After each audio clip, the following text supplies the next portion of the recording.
although not so rapid growth. Growth which will be more harmonious and inclusive.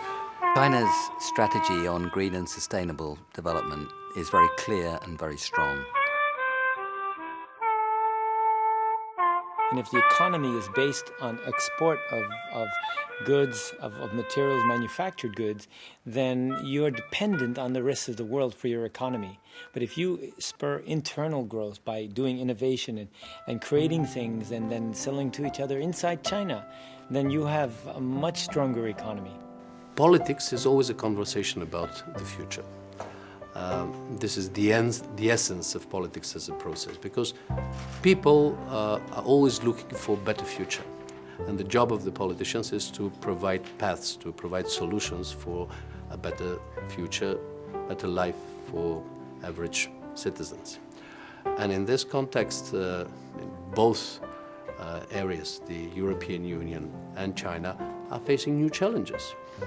As I shared today, part of these challenges are a result of your own successes in the past. The success of the very rapid economic growth was creating internal disbalances, overcapacities in some areas, internal divisions and frictions which have to be rebalanced. And I'm aware that nowadays China is looking for new priorities, more sustainable, although not so rapid growth. Growth which will be more harmonious and inclusive. China's strategy on green and sustainable development is very clear and very strong. It was clear in the 12th five-year plan. It's become still more strong and still more clear in the 13th five-year plan, and I think this is a very good step forward. So for China, as like most countries, the first thing is efficiency.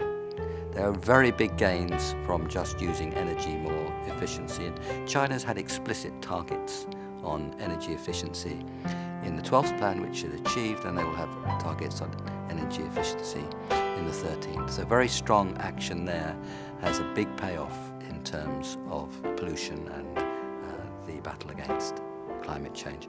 Well, I think we've seen tremendous change in the China market. It's liberalized a lot and it's opened up, and it has certainly become easier to do business in China, not only from a regulatory standpoint, but also because of the whole infrastructure of the country has developed so quickly. 20 years ago, it was very difficult to move products around the country. Logistics systems were not really developed, and regulations surrounding foreign investment were particularly cumbersome, but nowadays it's certainly a lot easier.